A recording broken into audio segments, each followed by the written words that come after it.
nós falamos sobre as verdades do Evangelho. Nós falamos sobre bênçãos, nós falamos sobre multiplicação, nós falamos sobre vitória, nós falamos sobre milagres, mas tudo isso acontece a partir do momento que eu entendo que precisa haver uma mudança de vida da minha parte. Amém. Se não houver essa mudança de vida da minha parte, as coisas não acontecem. Porque como eu disse aqui no ofertório, Deus ele sempre vai trabalhar por cima, seguindo os princípios espirituais que ele estabeleceu. Amém? Abra comigo a palavra do Senhor no livro de Números, capítulo 20. Aleluia. Nós vamos estudar hoje algumas situações que, quando elas acontecem, são situações que geralmente vão mexer com a nossa crença, vão mexer com aquilo que nós acreditamos em razão da palavra de Deus. Eu quero falar sobre emoções na presença do Senhor. E a partir de hoje você vai entender que você precisa, nas suas orações, orações noturnas, orações matinais, quando você estiver buscando a presença de Deus, você tem que buscar uma unção de proteção, uma unção divina, para começar a blindar o seu emocional na presença de Deus. As emoções não trabalhadas nos fazem pecar. As emoções não trabalhadas, as emoções que não sofrem a presença do Espírito Santo, que não são trabalhadas pelo Espírito Santo, elas nos levam, elas nos direcionam a sair da presença de Deus. Nós precisamos entender que nós somos bombardeados o tempo todo. E nós só temos as emoções à flor da pele porque nós somos espírito. Diga, eu sou espírito. Eu sou espírito. Eu habito num corpo. Eu habito num corpo. Veja bem, e eu possuo uma alma. Eu possuo uma alma. Se eu habito num corpo e o corpo ele sente, faça assim no seu braço. Você está sentindo. O sentimento, se ele perpetuar por muito tempo, ele vai te trazer um sentimento. Você vai começar a se sentir incomodado. Se continuar por 24 horas, vai começar a coçar, a arder. E de repente a pele vai até romper. Obrigado.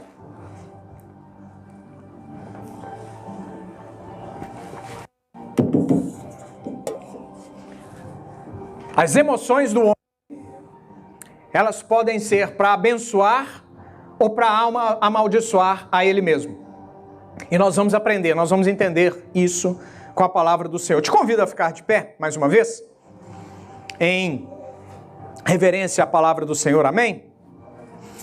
Todos acharam? Número capítulo 20. Amém? Amém. Diz assim a palavra do Senhor. Chegando os filhos de Israel, toda a congregação ao deserto de Zim, no mês primeiro, o povo ficou em Cádiz. Ali morreu Miriam e ali foi sepultada. Não havia água para o povo, então se ajuntaram contra Moisés e contra Arão.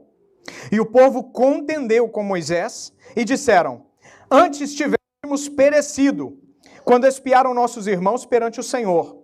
Por que trouxestes a congregação do Senhor a este deserto, para morrermos aí, nós e os nossos animais? E por que nos fizeste subir do Egito, para nos trazer a este mau lugar, que não é de cereais, nem de figos, nem de vides, nem de romãs, nem de água para beber? Então Moisés e Arão se foram de diante do povo para a porta da tenda da congregação e se lançaram sobre o seu rosto, e a glória do Senhor lhes apareceu. Disse o Senhor a Moisés: toma o bordão, ajunta o povo e Arão teu irmão, e diante dele falai à rocha, e dará a sua água. Assim lhe tirareis água da rocha, e dareis a beber à congregação e aos seus animais. Então Moisés tomou o bordão de diante do Senhor, como lhe tinha ordenado. Moisés e Arão reuniram o povo diante da rocha, e Moisés lhe disse: ouvi agora, rebeldes, porventura faremos sair água desta rocha para vós outros?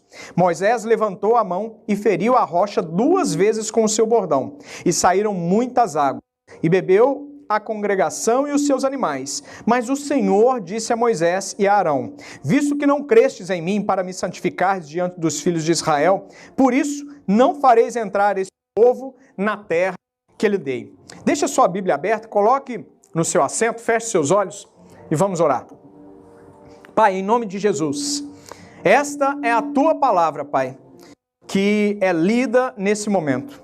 Não é qualquer palavra, não é qualquer texto, mas cremos que esse texto teu coração de dentro do Senhor, Pai. E esse texto ele foi registrado para que nós venhamos aprender algo. Que o Senhor venha, meu bom Deus, nos revelar no profundo e no sobrenatural toda a mensagem espiritual que o Senhor tem para as nossas vidas, Pai. Porque nós queremos ser alimentados no nosso espírito. Porque uma vez que o Senhor nos alimentar no nosso espírito, haverá transformação de vida. E uma vez uma vida transformada, ela jamais volta a ser a mesma. É impossível, Pai. Assim nós cremos e te pedimos que o Senhor venha nos sustentar. Que o homem venha diminuir e o Senhor venha crescer a partir de agora. É o que te pedimos em nome de Jesus. E a igreja que crê diz... Amém. Sente-se no seu lugar. Eu estou aqui diante de um momento complicado de Israel. Você que já conhece a palavra de Deus, sabe do que eu estou falando. Eu estou falando de um povo que mais uma vez está passando por dificuldades. Mais uma vez está passando por desafios. E essa palavra talvez seja para você também. Eu não sei o que você tem vivido nesse 2020 e agora em 2021. Talvez você esteja passando por sérios desafios, sérias dificuldades. Preste atenção, porque Deus vai falar com você. Quem crê diz amém. Amém. Eu quero dizer para você que a pior coisa que um homem, uma família pode viver se chama escassez. Repita, escassez. Repita, dificuldade. Necessidade. A escassez, a necessidade, a dificuldade geralmente tiram as pessoas do propósito de Deus. Nós precisamos entender que uma vez que nós estamos nessa terra, o próprio Jesus disse para nós que não seria fácil. Ele disse assim, nesse mundo tereis aflições. Haverá um outro mundo que vai estar tudo bem. Nós estaremos na presença de Deus, nós estaremos diante, face a face do nosso Redentor, do nosso Salvador, mas neste mundo que nós vivemos, inclusive nos Estados Unidos da América, aqui nós passaremos por aflições. E quando nós passamos por aflições, nós somos levados ao nosso limite. Preste atenção, talvez você não seja casado e você não saiba exatamente o que eu vou dizer. Mas para os casados, uma coisa é nós passarmos dificuldade, necessidade e desafios por nós mesmos. Mas uma vez que nós sabemos que existem outras pessoas conosco, e essas pessoas dependem de nós que somos homens, eu estou falando para homem de verdade, que sustenta a casa. Homem que sabe a sua posição diante de Deus, diante da esposa e diante da família. Eu estou falando para sacerdotes que sabem que eles são aquilo que sustenta a base e o fundamento da sua casa. Não estou falando para qualquer um. Estou falando para você que reconhece o seu posicionamento na presença de Deus. Porque existem muitas pessoas que não entendem isso, que não sabem isso. Eles não sabem que uma vez que eles se casam, eles têm que ter uma postura diferenciada. Eles têm que ter uma postura totalmente alheia àquela que eles tinham enquanto solteiros. Porque enquanto a gente é solteiro, por mais compromisso que você tenha, você é solteiro. Se não está te agradando mais, é simplesmente você ter a hombridade de virar para a pessoa com quem você está e dizer assim, olha, foi bom até aqui, mas você não é a mulher ou você não é o homem que eu quero seguir adiante. Não é a pessoa que eu quero levar para o altar. Uma coisa é a vida de solteiro, outra coisa é a vida de casado, completamente diferente. Uma vez que você diz sim para uma mulher, você não é obrigado a dizer sim. Se você disse foi porque você quis, você tem que honrar essa mulher. Uma vez que você se casa, uma vez que você leva uma mulher para o altar, você se torna responsável pela vida dela, sabia disso? Porque até então ela estava debaixo da autoridade do pai. Mas a palavra do Senhor diz que uma vez que nós nos juntamos à nossa mulher, nós nos tornamos uma só carne. E a sua esposa, que antes estava sob a autoridade do pai, agora ela está debaixo da sua autoridade. A sua autoridade espiritual acima de tudo. Sabe o que isso significa? Significa que você tem a autoridade dentro da sua casa para determinar as bênçãos do Senhor sobre a vida da sua esposa, sobre a vida dos seus filhos, sobre tudo que vocês constroem juntos. E a palavra do Senhor nos garante que o inimigo não pode nos tocar. Mas ele sabe que não pode nos tocar, mas ele pode tocar os nossos bens, por exemplo. Ele pode tocar aquilo que nós construímos. Ele pode tirar. A palavra de Deus nos mostra isso em Jó. Mas, uma vez que você está posicionado e você sabe, você conhece a sua identidade em Deus, você sabe a quem é, de onde é que você vem, você sabe com quem você se parece. A palavra do Senhor diz que nós somos imagem e semelhança do Deus vivo. Uma vez que nós entendemos isso, nós entendemos que nós precisamos mudar o nosso posicionamento quando nós nos tornamos homens de verdade, casados. Aqueles que sustentam a casa, aqueles que sustentam família, aquele que sustenta filho. E veja bem, você se casa, é natural. Daí a pouco vem os filhos. Então você não é mais responsável apenas pela sua esposa, mas você é responsável por sustentar a sua casa também e pelos filhos também. Aí você já tem que levar os seus filhos para a igreja, você já tem que ensinar sobre dízimos, ofertas, princípios espirituais. Você tem que ensinar para ele que a ciência vem única e exclusivamente dos céus. E você, como homem de Deus, de repente se vê numa situação que mesmo fazendo tudo certo, parece que as coisas não vão bem. Como é que nós nos portamos quando as coisas não vão bem? Nós agimos como a grande maioria das pessoas do mundo? Ou nós nos posicionamos de verdade quando as coisas estão difíceis? Porque é muito mais fácil nós abandonarmos o barco. É muito mais fácil nós dizermos que não dá, que vou voltar para trás, que eu vou olhar para trás, que eu vou desistir, vou largar tudo pelo caminho, do que você sustentar aquilo que você diz que crê, que é a palavra de Deus. A palavra de Deus é que faz a diferença, é que dizem de verdade aqueles que servem e aqueles que não servem. Porque se existe uma coisa que confronta o homem, é tão somente a palavra de Deus. Eu posso dizer o que for para você, eu posso usar psicologia, eu posso utilizar filosofia, nada disso muda o homem. Mas se eu começar a ministrar para você, se eu começar a ministrar as verdades do Evangelho, a palavra do Senhor, a palavra de Deus me diz que existe um muitíssimo superior a mim, que está numa posição muito mais alta do que eu, que é o Espírito Santo. Uma vez que eu lanço a palavra, ela diz que ela nunca volta vazia. Então se eu começo a semear na sua vida, virá esse que é maior, mais forte, mais poderoso que eu, é o Espírito Santo, ele começará a te convencer. E ele te convence de algumas coisas, do pecado, do juízo e da justiça. Ele te convence do pecado, do juízo e da justiça. E aquilo vai começar a transformar a sua vida. E aquilo que era torto começa a se endireitar. Algumas coisas que você fazia que desagradam a Deus, você passa a não fazer mais. Porque você vai ser confrontado com o Espírito Santo. E uma vez que a pessoa é confrontada, ela começa a se sentir as verdades do Evangelho. Ela começa a olhar e dizer, não, eu preciso consertar minha vida, porque se eu não consertar minha vida, as coisas elas vão complicar cada vez mais. Porque se servindo ao Senhor já é difícil, imagina fora da presença dele. Então, você mesmo fazendo tudo certo, chega um momento da sua vida que você será desafiado na sua fé. Você geralmente será desafiado nas suas palavras. Se você diz que confia, surgirão situações para você ter a sua fé abalada, estremecida na presença de Deus. Estou falando aqui de um povo que conhecia o Deus vivo, o Deus verdadeiro.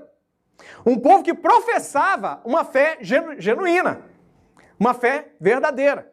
E esse povo, diante das dificuldades, diante dos desafios, eles não tiveram as suas emoções estabelecidas na rocha para seguir em frente, segundo aquilo que se esperava deles.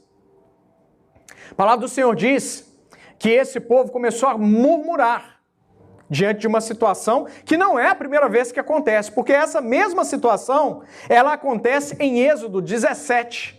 Nós estamos em Números capítulo 20. Em determinado momento, as pessoas chegaram, agora eu estou me reportando a palavra de Êxodo, ainda no deserto de Refidim, Aqui nós estamos em Cádiz. Refidim, se você olhar na geografia bíblica, Refidim está bem ao sul e Cádiz bem ao norte, já bem próximo ali de Canaã. Aqui já é a segunda vez, porque na primeira vez eles passaram por uma situação muito parecida. Eles tinham acabado de sair do Egito. O que Egito te lembra? Egito te lembra dificuldade, te lembra dor, te lembra escravidão, vida difícil, vida dolorosa. Você é sujeito às piores humilhações que uma pessoa pode sofrer.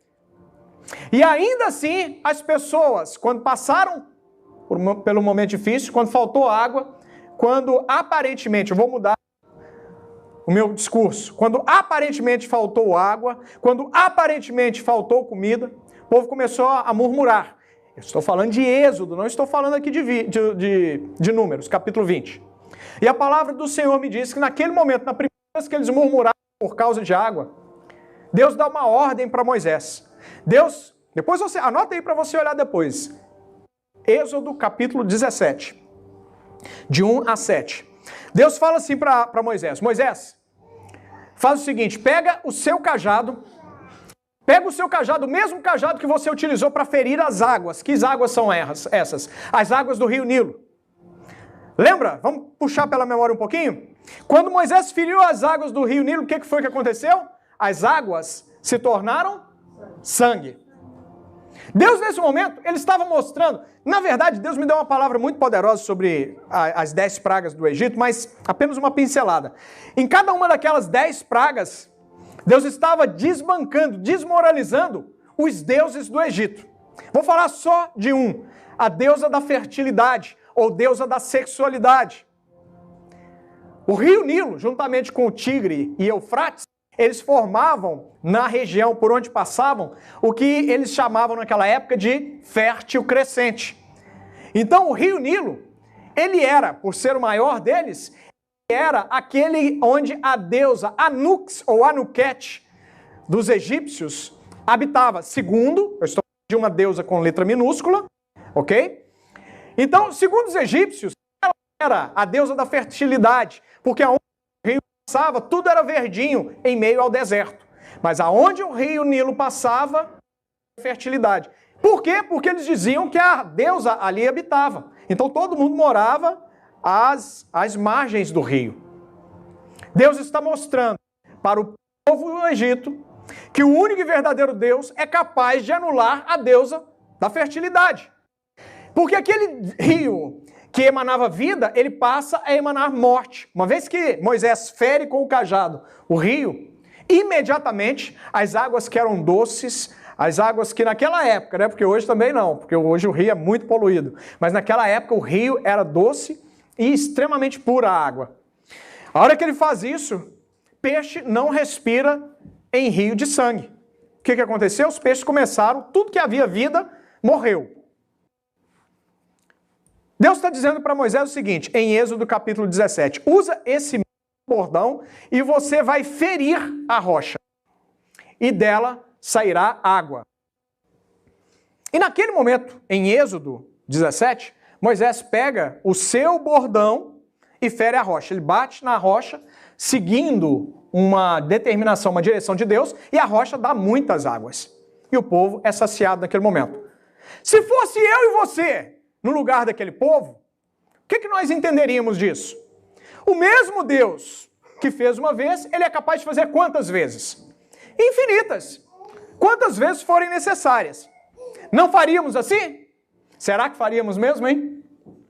Porque a palavra do Senhor diz que o povo de Deus, não está falando de Israel, a palavra diz que o povo de Deus é de dura cerviz, é cabeça dura. Uma vez que nós vemos milagre, a impressão que me passa nitidamente a palavra do Senhor é que uma vez não é suficiente. 2 vezes não é suficiente. Se você passar 10 vezes a dificuldade, 10 vezes você vai ter que ver o milagre. A tendência do homem, porque a sua carga genética é uma carga caída, em razão de Adão, é sempre murmurar no momento mais difícil.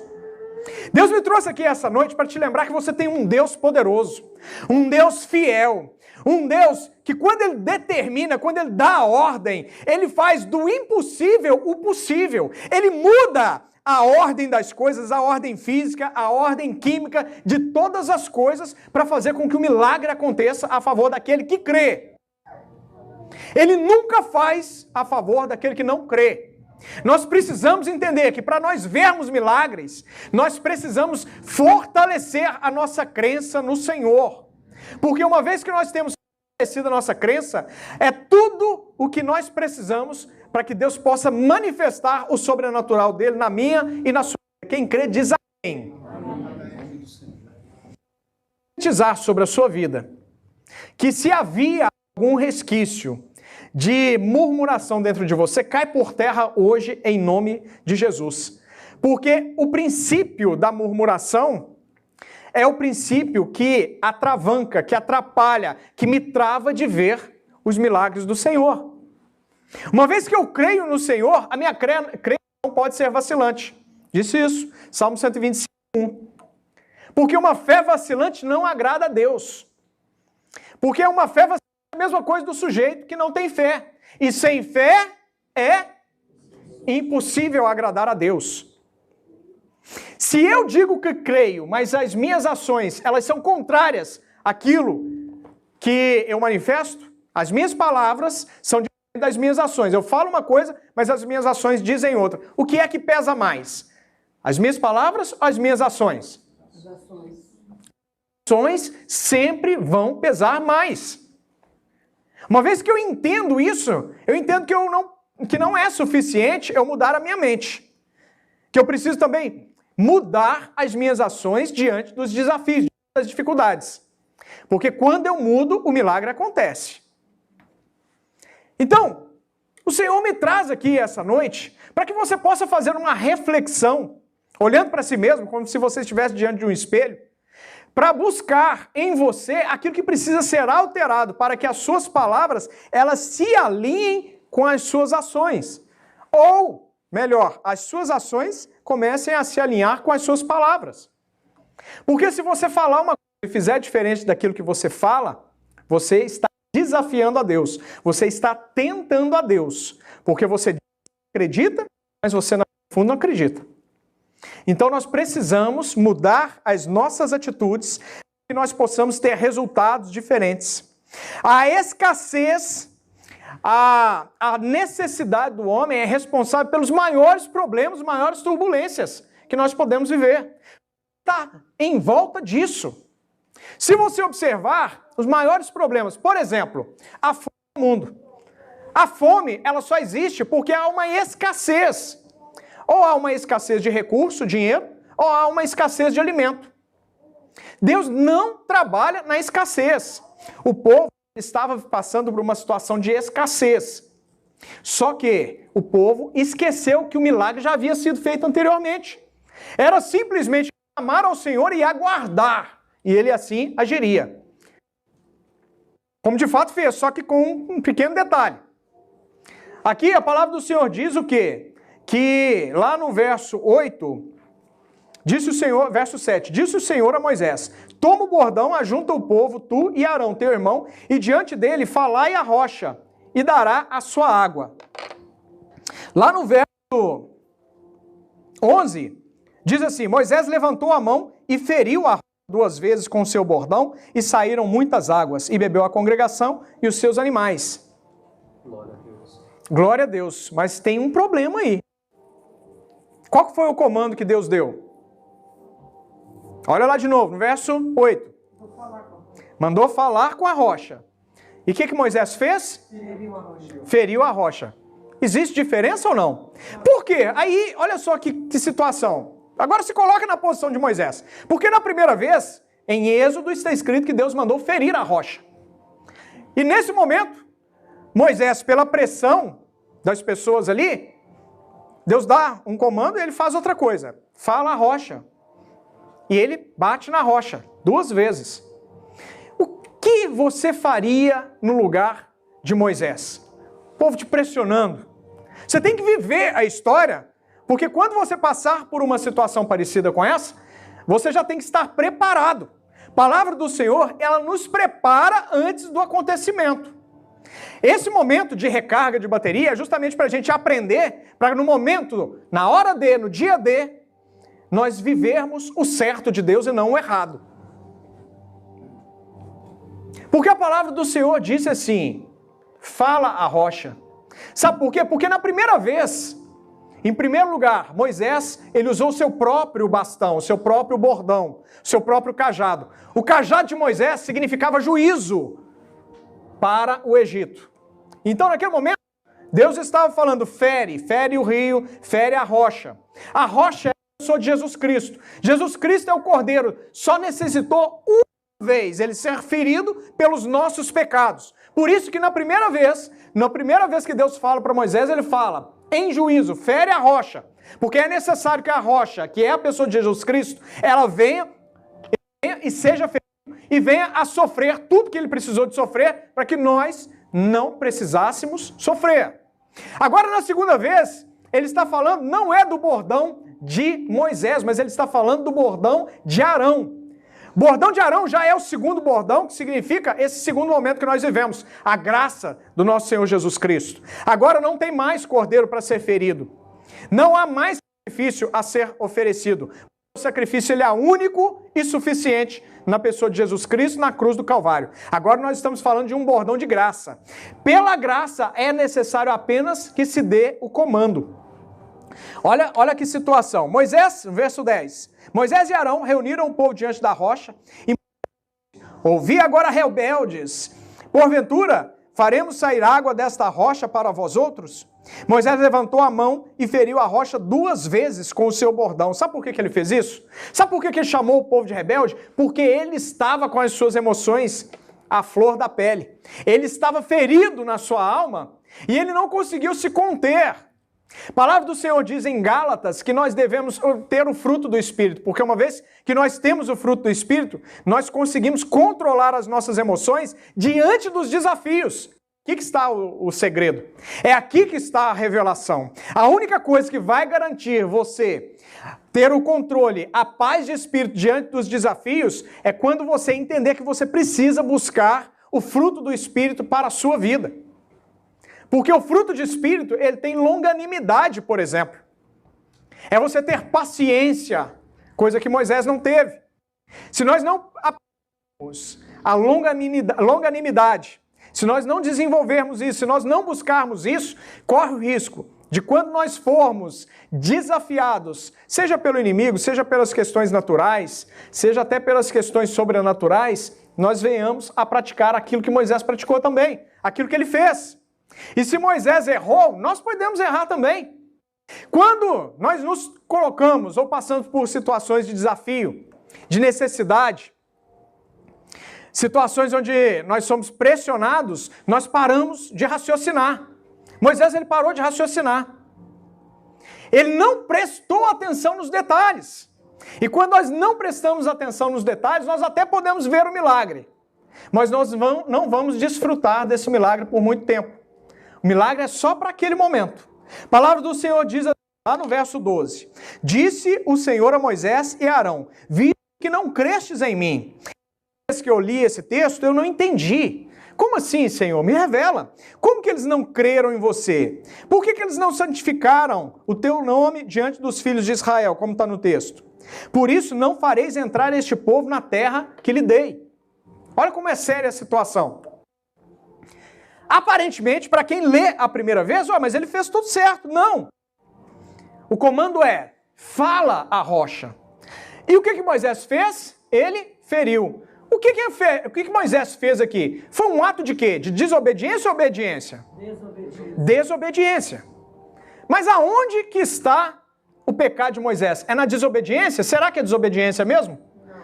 Aonde está? Não. Está no verso 12. Disse o Senhor a Moisés e a Arão, visto que não crestes em mim. Não está dito que, visto que não me obedecestes, foi uma situação de ausência de fé. A situação não foi de obediência, mas de ausência de fé. Uma vez que Deus fala, diga a rocha para dar água, Era isso que Moisés deveria ter feito. Mas ele, na sua essência humana, na sua essência carnal, ele pega a vara dele, a vara de Arão, e bate a rocha. Por quê que é a vara de Arão? Está escrito assim, verso 9, então Moisés tomou o bordão de diante do Senhor. Esse bordão de diante do Senhor é o bordão que estava dentro da arca do propiciatório, da arca da aliança. Dentro da arca da aliança estavam guardados 3 objetos. Quem se lembra quais são esses objetos? Eram as tábuas da lei, o bordão de Arão que floresceu, e o que mais? O maná, que caiu, uma porção do maná que caiu no deserto. Esta arca era chamada de Arca do Testemunho. Por que ela chamava de Arca do Testemunho? Porque ela testemunhava, dentro dela estavam os objetos que testemunhavam que o povo de Israel servia ao único e verdadeiro Deus. Porque dentro dessa arca, o maná, ele não se perdia, não dava bicho. Dentro dessa arca, o bordão que havia florescido estava cheio de flores. Então eles tinham que ficar guardados ali para testemunhar o poder, a manifestação de Deus a favor daquele que crê. Era este bordão que foi usado, não foi usado o bordão de Moisés. E olha que interessante, nós precisamos tirar do nosso meio a questão da murmuração. Murmuração é algo tão terrível. Eu te convido a abrir comigo em Números, volte aí até o capítulo 16. Olha o que faz a murmuração na vida de uma pessoa. Capítulo 16 vai contar sobre uma rebelião que houve no meio do povo no deserto. Vai falar sobre 3 líderes do povo de Deus. Quem são esses 3 líderes? Está escrito aí, capítulo 16, verso 1. Corá, Datã e Abirão. O que esses outros fizeram? Corá era da tribo de Levi. Vou resumir para você aqui, depois pode ler em casa. Corá era da tribo de Levi. E ele, em determinado momento, ele começa a ficar revoltado com a situação que estava acontecendo, porque ele acha que Moisés ele estava se aproveitando da situação, Moisés e Arão. Afinal de contas, os dois eram irmãos. Eles estavam se aproveitando da situação, e ele chega para Moisés e Arão e diz assim, olha, nós todos somos da mesma casa. Toda a tribo, todas as 12 tribos são santas. Vocês não têm nada de melhor do que ninguém. Então, o que vocês estão fazendo, qualquer um de nós podemos fazer também. Então, o que eu quero fazer é tomar o seu lugar e eu quero colocar outra pessoa no lugar de Arão. E o que acontece? Olha só que interessante. Lá no verso 3 diz assim, se ajuntaram contra Moisés e contra Arão e lhe disseram, basta, pois que toda a congregação é santa, cada um deles é santo e o Senhor está no meio de todos. Porque, pois, vos exaltais sobre a congregação do Senhor. Está dizendo, todos nós temos o mesmo direito. Por que é só você que pode falar com Deus? Ele não havia entendido que a unção havia sido depositada sobre a vida de Moisés e de Arão. E o que Moisés diz para ele? Lá no verso 9, diz assim, acaso é para vós outros coisas que o Deus de Israel vos separou da congregação de Israel, é o próprio Moisés dizendo para o povo, para vos fazer chegar a si, a fim de cumprirdes o serviço do tabernáculo do Senhor e estardes perante a congregação para ministrar-lhe. Está falando para os levitas, todos vocês já ministram na casa de Deus. E te fez chegar Corá e todos os teus irmãos, os filhos de Levi contigo, ainda também procurais o sacerdócio, ou seja, o que Deus já te deu não é suficiente. O que Deus nos dá tem que ser o suficiente, tem que ser reconhecido por nós, e aquilo que nós recebemos do Senhor tem que ser colocado em prática. Eu estou falando para pessoas aqui que têm ministérios na vida. Estou falando para pessoas que sabem o seu posicionamento em Deus e ainda assim não estão fazendo absolutamente nada. Você tem nas suas mãos aquilo que Deus te entregou, aquilo que Deus te deu para você abençoar o povo dele e você está guardando essa bênção só para você. Veja bem, Deus, ele não fez nenhum de nós para ficarmos simplesmente parados, esperando o tempo passar. Deus fez com que nós recebêssemos dele talentos e dons para que esses talentos e dons fossem multiplicados na casa do Senhor. Ninguém é chamado para ficar sentado na obra de Deus. Ninguém é chamado para ficar simplesmente numa posição de zona de conforto. Você foi chamado e levantado para fazer a diferença. Fazer a diferença na sua casa, na sua família. Fazer a diferença no seu trabalho. Muitas vezes nós estamos ali naquele momento de descontração no trabalho, não falamos uma palavra sequer a respeito de Jesus Cristo. A gente fala sobre tudo. A gente conta piadas que não deveríamos contar, a gente ri de situações que a gente não deveria rir, mas a gente não se coloca numa posição de ousadia para fazer aquilo que Deus espera que nós façamos. Semana passada eu falei que nós precisamos ter histórico de crédito com o Senhor para que nós possamos receber os milagres que ninguém recebe. Quem se lembra da palavra da semana passada? Você precisa ter crédito na presença de Deus. E uma vez que nós temos crédito, os milagres que não acontecem nos outros, acontecem conosco. Mas não adianta, no momento da dificuldade, nós orarmos. Porque a oração e as ações têm que ser anterior à dificuldade, ao momento difícil. Porque se nós entendemos isso, na hora que nós orarmos ao Senhor, assim como fez o rei Ezequias, ele recebe um milagre que não se vê acontecendo a todo momento. Diga, Isaías, para o meu servo Ezequias, que eu acrescento na vida dele 15 anos a mais. Amado, a única coisa que nos garante os milagres sobrenaturais é nós vivermos uma vida santificada na presença do Senhor. Aleluia. Se nós não entendermos isso, nós nos tornaremos pessoas murmuradoras. Corá, Datã e Abirão, continuando a história deles, o que aconteceu? Moisés disse para eles assim, verso 16, disse mais Moisés a Corá, tu e todo o teu grupo, ponde-vos perante o Senhor, tu e eles e Arão amanhã. Tomai cada um o seu incensário e neles pôde incenso, trazei-o, cada um o seu perante o Senhor, 250 incensários, também tu e Arão, cada qual o seu. Tomaram, pois, cada qual o seu incensário, eles puseram fogo sobre eles, deitaram incenso e se puseram perante a porta da tenda da congregação, com Moisés e Arão. Corá fez ajuntar contra eles todo o povo à porta da tenda da congregação. Então a glória do Senhor apareceu a toda a congregação. Verso 23. Respondeu o Senhor a Moisés, fala a toda esta congregação, dizendo, levantai-vos do redor da habitação de Corá, Datã e Abirão. Deus está mandando, sai de perto desse povo que o juízo vai acontecer agora. Então se levantou Moisés e foi a Datã e Abirão e após ele foram os anciãos de Israel e disse à congregação, desviai-vos, peço-vos, das tendas destes homens perversos, e não toqueis nada do que é seu, para que não sejais arrebatados em todos os seus pecados. Levantaram-se, pois, do redor da habitação de Corá, Datã e Abirão, e Datã e Abirão saíram e se puseram à porta da sua tenda, juntamente com as suas mulheres, seus filhos e suas crianças. Então Moisés disse, nisto conhecereis que o Senhor me enviou a realizar todas estas obras, que não procedem de mim.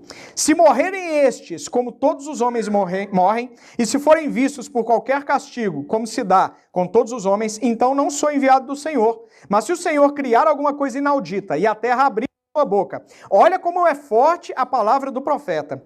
Se o Senhor criar coisa completamente fora do comum, e a terra abrir a sua boca, e os tragar com tudo que é seu, e vivos descer, e conhecer homens desprezam o Senhor. E aconteceu que, acabando ele de falar todas essas palavras, debaixo dele se fendeu, abriu a sua boca e os tragou com as suas casas, como também todos os homens que pertenciam a Corá e todos os seus bens. E aí, o resto você já sabe.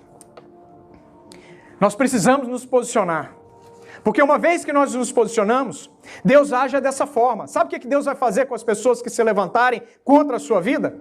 Aquilo que você determinar com a sua boca vai acontecer com a vida deles. Por isso é que a palavra do Senhor nos diz assim, que todo poder está na palavra. Porque sendo um homem de Deus, com autoridade, com ousadia, aquilo que sai da sua vida pode abençoar ou amaldiçoar a vida das pessoas. E Moisés, não conseguindo segurar o seu ímpeto, as suas emoções, lançou uma palavra de maldição. Ele poderia ter falado muitas outras coisas. Mas como ele era homem de Deus e Deus queria comprovar que ele era um homem honrado diante da presença dele, ele disse o seguinte, todos esses que estão se levantando contra nós, vamos nos colocar na presença de Deus. Se Deus é comigo, se eu sou homem de Deus, vai acontecer uma coisa completamente fora do comum, a terra vai abrir e esse povo vai ser todo engolido. E nós vamos permanecer. O povo que já estava afastado, só ficou observando. Foi ele acabar de lançar essa palavra, a terra se abriu e o povo foi engolido. Depois fechou de novo. Acabou o problema no meio do povo. Mas veja bem, o que eu quero fazer com que você entenda é o poder que há na palavra do homem de Deus. Por isso que nós, homens sacerdotes, precisamos, nesta igreja, nos posicionar dessa forma, porque uma vez que nós nos posicionamos, os milagres e as maravilhas vão começar a acontecer, e as pessoas do lado de fora dessas portas vão ver que Deus é conosco. Uma vez que começarem a chegar pessoas aqui com problemas, com dificuldades, e terem as suas vidas transformadas, entenda o que o Espírito está dizendo à igreja. Uma vez que você começar a orar por enfermos e eles forem curados, quando você se reunir com casamentos, com pessoas que estão querendo se separar, e essas pessoas se unirem cada vez mais, Deus restaurar o casamento, Deus restaurar o amor entre eles, Deus vai mostrar que Ele é na sua vida, que Ele é na minha vida, que Ele é no ministério, e as vidas serão salvas e ganhas para Jesus. Nós não estamos aqui para brincar de evangelho. Ou você tem a sua vida transformada, ou você tem a sua vida transformada. Porque eu não abro mão da sua vida, eu não abro mão de nada menos do que isso para você e para sua casa. Eu abençoo a sua casa e profetizo que você terá uma casa próspera, feliz na presença de Deus, seus filhos abençoados crescendo na presença de Deus, seus negócios multiplicando e prosperando na presença de Deus. É isso que você, como homem de Deus, tem que profetizar e buscar do Senhor. Porque nós só conseguimos alcançar essas coisas quando nós nos posicionamos. A palavra de Deus diz que depois disso, todo o povo ficou pianinho. Todo o povo ficou pianinho. Aí Deus, para colocar um ponto final na situação, ele falou o seguinte. É só continuar a ler, hein? Só continuar, está no capítulo 18, 19, até chegar no 20. Deus diz assim, reúne todos os príncipes da casa de Israel, e cada um desses príncipes das 12 tribos, traga o seu bordão à minha presença. E você vai escrever o nome de cada um dos filhos de Israel nesses bordões. Porém, no bordão de Levi, você não vai escrever o nome de Levi, você vai escrever o nome de Arão. Deus tem lugares para escrever aqui presente. Olha, eu me lembro de Levi. Levi andou na minha presença, ele era um dos filhos de Israel, mas agora eu quero que coloque o nome de Arão. Olha, sabe essas pessoas que tentam passar por cima de você? É Deus que vai colocar o seu nome em prevalência. É o seu Deus, é o Deus que nós servimos que vai colocar o seu nome em destaque nessa terra. É você que terá o seu nome enaltecido e exaltado pelo Deus de Abraão, de Isaac e Jacó. Uma vez que você faz, uma vez que você cumpre o princípio, Deus cumpre a promessa. Vou repetir porque talvez você não tenha entendido. Uma vez que você cumpre o princípio, Deus cumpre a promessa. Receba em nome de Jesus. Cumpra o princípio, seja homem de Deus dentro da sua casa, seja homem de Deus no seu trabalho, seja exemplo, fale de Jesus para as pessoas. Faça com que as pessoas, olhando para você, elas digam assim, ali vai um homem de Deus. Ali vai uma mulher de Deus. Ali vai um menino ou uma menina de Deus. Aquele ali é diferente. Por quê? Porque ele não fuma, ele não bebe, ele não fala mal dos outros, ele não ri de piada indecente, ele não tem a conversa que todos os homens têm, não fala de mulher dos outros, não fala de... não tem palavras de escárnio, ele não olha esquisito para uma mulher, não pode ver uma mulher na rua que, ó, não, aquele ali é diferente. Ah, mas você não fala nada disso, o que ele fala? Ele fala de Bíblia, ele fala de Jesus, que Jesus ama, que Jesus salva, que Jesus modifica a vida das pessoas, que Jesus salva, que Jesus quer e vai transformar a minha vida. São essas as palavras que têm que habitar nas bocas dos homens de Deus. É isso que faz a diferença e que muda a vida das pessoas. Não é simplesmente a gente falar. Se eu falar e não der exemplo, não adianta de absolutamente nada. Eu sempre vou dizer isso.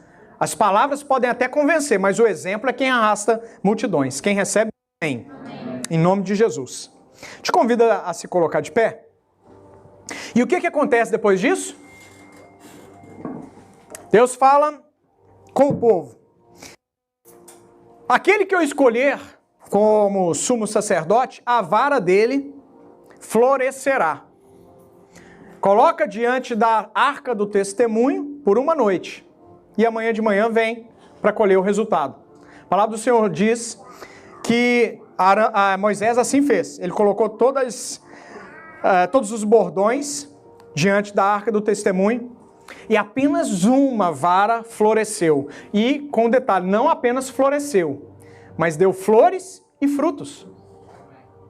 Vou repetir, porque talvez você não tenha entendido. Uma vara é um pedaço de pau morto, é um pedaço de pau sem vida. Por quê? Porque está arrancado, ele foi arrancado da árvore. Ele está arrancado, ele foi tirado da raiz. Um pau morto, um pedaço de pau morto não pode gerar fruto, não pode gerar flor. Um pedaço de bordão, um pedaço de pau é simplesmente um pedaço de madeira morta. Mas quando Deus tem um projeto, quando Deus lança uma palavra, Ele transforma tudo aquilo que não tem vida em algo útil, em algo que venha a servir para transformar a vida das pessoas. Aquela imagem no outro dia transformou a vida daquele povo que estava no deserto. Eles mostraram que de fato Deus havia visitado o acampamento à noite e havia feito apenas algo que somente Ele poderia fazer, que é pegar aquilo que está morto e trazer à vida. Eu quero dizer para você que está aqui conosco, Ministério Grande de Comissão Church, que aquilo que estava morto na sua vida, a partir de hoje, você se posicionando, você tomando o seu lugar na presença de Deus, você é homem sendo homem de Deus, você mulher sendo mulher de Deus, você verá com os seus próprios olhos, em nome de Jesus, a transformação de coisas que estavam mortas não simplesmente florescerem, elas vão florescer e gerar frutos na presença de Deus, para a presença do Deus, para a glória do Deus vivo. Eu quero profetizar na sua vida que aquilo que estava morto começa a viver, a ser de novo algo útil na presença de Deus, em nome de Jesus. A partir de hoje, você arranca da sua boca palavras de murmuração. Não interessa a questão da necessidade, não interessa a dificuldade, não interessa a escassez. Presta atenção numa coisa. Talvez você tenha sido ensinado como eu fui, que as pessoas, na presença de Deus, têm que ser pobrezinhas, humildezinhas, simplesinhas. Eu quero dizer para você que tudo isso que te disseram é obra do maligno. É mentira de Satanás para fazer com que a igreja do Senhor Jesus não tome posse daquilo que é dela, somente dela, da prosperidade. A palavra do Senhor diz que Ele é um Deus abundante em todas as coisas. Ele é dono de todo o ouro e de toda a prata. E Ele dá para quem Ele quer. Se você for capaz, me mostre, principalmente na primeira aliança, um homem de Deus que não era extremamente rico, que não era extremamente abundante, que não era extremamente próspero. Porque pessoas abundantes, pessoas que transbordam a abundância, elas têm muito mais capacidades e chances de ajudar outras pessoas do que uma pessoa necessitada. Uma pessoa necessitada, ela precisa da ajuda de outras pessoas. Você será uma arma poderosa na presença de Deus quando você começar a transbordar. Não simplesmente a prosperidade, não simplesmente dinheiro, finanças, mas quando primeiro você prosperar e transbordar na sua área espiritual.